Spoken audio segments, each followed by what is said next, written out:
Oh, hello everyone. Wow, what's been happening since I last saw you? Well, end of the fucking world by all accounts. Jesus. I've been so busy.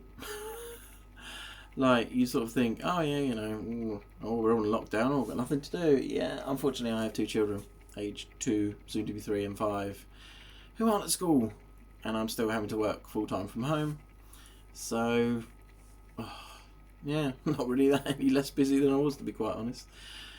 But there we go. Currently actually completely self-isolating because my son has had a high temperature and my wife's got quite a bad cold, so literally not even going out for a walk or to get groceries. American. Groceries. Not even going to Tesco, which to be honest I didn't like anyway because it was a bit stressful. But I have been doing some brewing. I did version 4 of the Thirsty Butterfly, which is my American Pale Ale. That keg disappeared in 10 days. Bit naughty, but it was a very stressful 10 days. So that's my excuse. So I've just kegged my lockdown stout. This is she. I think I have the recipe here somewhere. There we go.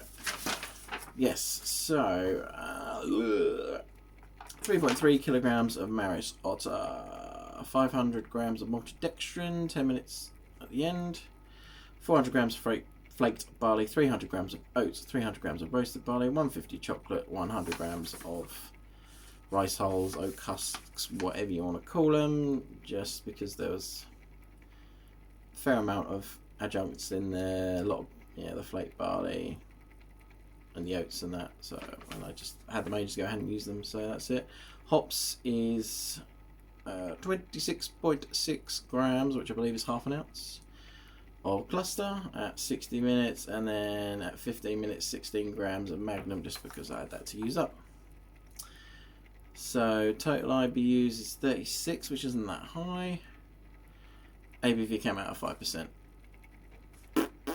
Oh, the yeast was Crossmyloof 4, which presumably is like SO4. I've literally not tried it at all yet, so let's have a go. Not a lot on the nose. Bit of roastiness, bit of chocolate. Bit of sweetness on the nose. Very nice. And diving in.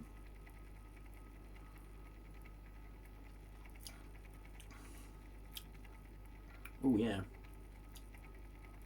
That's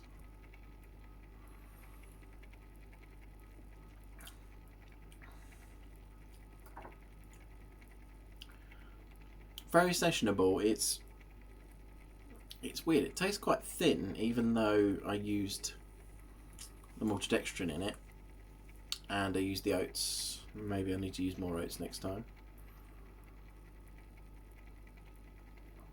I mean, it's very, very young. Not very bitter, which again is what I wanted. Slight sweetness to it. Very malt. Well, I say it's thin, but it's. I think I'm used to drinking 6-8% stouts. That's the problem. So this is 5. But yeah, actually no, it's not that thin after all. Quite a bit of really good mouthfeel to it. Really strong mouthfeel. Head retention is pretty good. Little lacing around the glass. Yeah, that's a very... Basically, I kind of wanted a session stout. It was supposed to be 4.5, but I don't know what's going on at the moment. I always seem to be shooting over my ABV at the moment. I think I might need to adjust my efficiency, but it's already 80%, so it seems quite high. So yeah, I have to try that again. But really pleased with that. I wasn't anticipating the weather to get so hot so quickly. So if I had, I wouldn't have brewed a stout, I think. But it's quite an easygoing stout. It's not a big beastie one. So yeah, I'm really happy with that actually. I think that is a bit of a corker. So it's in, oh yeah, by the way, new kegerator folks. Yes, friend of mine on one of my homebrew groups, WhatsApps, he went, you know what, there's, excuse me, a fridge freezer. And I was like, oh, maybe. What are the dimensions? So he measured it all up, and I was like, oh yeah, I reckon I could fit 3 kegs in that. And yeah, more than 3 kegs. It will fit 4 kegs, quite comfortably, in fact. Again, I'm a bit pushed for time, so I won't go into these and outs today. But I've only got 2 taps at the moment, and I've only got 3 kegs currently. So basically, to put that up to where I want it to be, so 4 taps, 4 kegs, switch on, switch off manifold, because I've just got a splitter at the moment. It's going to cost about 250 quid, which, considering because of the end of the world, my my wife's not working at the moment because she's a childminder, so obviously money is a bit of a problem at the moment. I'm still getting full pay, which is really good, but yeah, it's going to have to be shelved for a while, but I may be able to go halfway and get 3 taps up and running, because then I don't have to buy another keg. So, but I promised myself I will only do that once I've got 3 pretty much full kegs of beer, because what will happen is I'll buy another tap, spend the money, and then I will never have 3 beers on tap. So yeah, I really need to discipline myself to do that. So I'm going to do it. So once I have 3 full kegs of different beer, I will then allow myself to buy the other tap. But yeah, cool. But, you know, I hope you guys are keeping alright.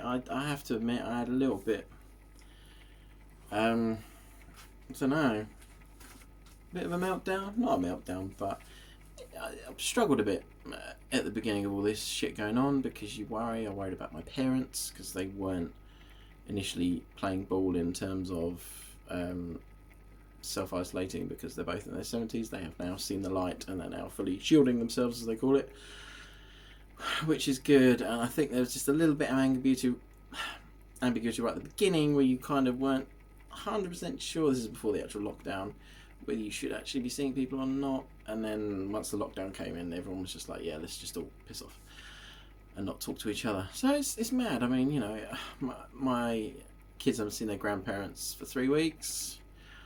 You know, it's shit. You know, we all live really close, and I normally see them once a week at least. So it's a bit crap. But you know, we do Zoom conferences and stuff. So it's not like we're not keeping contact, but it's not the same, you know. And well, one thing, working from home, at least I don't have a 2.5-hour commute anymore every day. But at the same time, you know, it's just a bit weird, isn't it? It's getting used to everything. But you know, we've got the Easter holidays now, which traditionally we would go out, we would go to farms, we would, you know, but the kids have taken a while to adjust as well, bless them. But I think they're getting there as well. But you know, just keep talking to each other. You know, I think I had a little bit of just a chat to someone about I was feeling shit about things, and yeah, that's right. So what happened is, in fact, the brew day for this, and I basically, my HLT busted a few weeks ago, about a month or so ago now. I've actually worked out what the problem was now. It was the switch, the power switch. So I'm going to bypass that. I need to get some ceramic wire connectors, and I'm going to bypass the switch, and basically it will just always be on. It doesn't matter because I can control it with the Inkbird anyway. Anyway, I digress slightly. So yeah, basically that fucked. So I was using my boiler for everything, for sparging and heating the mash water and everything. And then I went to do a brew day, got ready, and I did the mash the night before. All fine, absolutely fine, no problems. Then came to boil the next day, or sparge I should say. Wasn't he? It killed me. And it's mad, isn't it? Because, you know, all the shit going on in the world at the moment. But, you know, that brew was the one thing I'd been looking forward to all week. My bloody hair. I need to get my hair cut, but obviously I can't. I'm sorry. And yeah, it absolutely crushed me. So I just went on the BrewTube Facebook group, and I just basically had a bit of a rant. And I just posted up saying I'm absolutely gutted. I'm now not going to be able to brew. I can't afford to buy a new boiler because my wife's not working. And fuck me, the response was amazing. You know, people understand, you know, because I love my wife. She doesn't quite understand. She wouldn't quite, you know, she gets it. Like, oh, you know, you wanted to brew, but she doesn't get it. Sometimes you need something just to keep you going. And as a bloke, as me, I sometimes need a bit of time to myself, just, you know, and also don't want to buy shit beer at the moment. You know, enough going on in the world. So, everyone was so sad, and so many people were literally like, mate, where are you? I've got a spare boiler. Let me know. I'll come over. I had a couple of mates on my WhatsApp group. They were like, yeah, I've got a spare one. Yep, you can have it.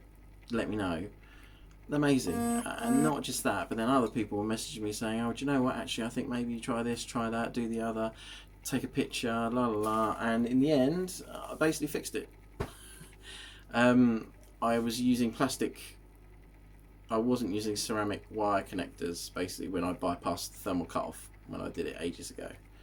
To be fair, it's been like that for a good couple of years now, and basically so one of them had melted slightly and then it fucked it up, so I've rewired it for now. I have ordered some ceramic ones. I was supposed to pick them up from Screwfix yesterday, but now we're self-isolating, so I can't do that, so I don't know. I'll have to email them and see if they can post them or something, but things they're only £5 and then it's probably going to be a £5 postage, but I would rather get that done and get it in, so I can have my full setup back. But yeah, so there you go. That's it. So I just want to say a big shout out to you guys, really. You know, I felt like shit and you guys really cheered me up.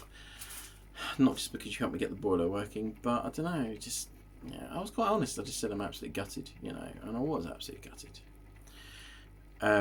So, you know, thanks for that, guys. Everyone that messaged me or sent me a PM and stuff, yeah, massive kudos to you all, because, yeah, you really lifted my spirits, to be honest. So this is for you guys. Thanks very much.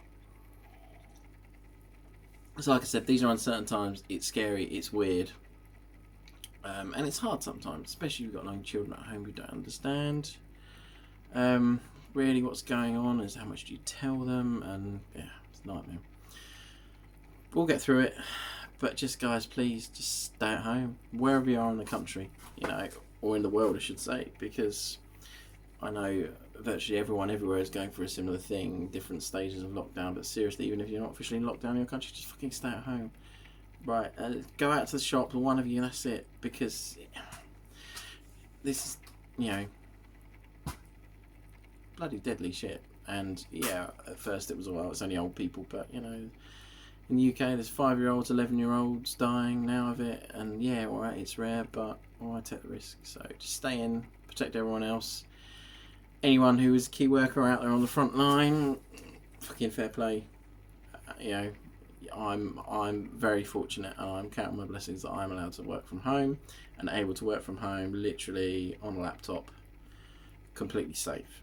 A lot of people aren't that lucky, and they're out there. I've got friends in shops, I've got friends working on freight trains, I've got friends, social workers, NHS, nurses, you know, who are out there risking their necks every day still to keep things going, to make sure we can still eat, and the people that are sick can be looked after. So the least we can do is just stay the fuck at home, have a beer, and watch Netflix. That's all you need to do, okay? Seriously, it's not hard. And go to shops if you have to. But you don't need to because you've got beer. Hooray! That's it. Alright, I've rambled for too long. But yeah, it's quite good to get back in front of the camera, see what's going on, catch up with you guys. Yeah, just stay safe, stay at home, and get brewing. Cheers, everyone.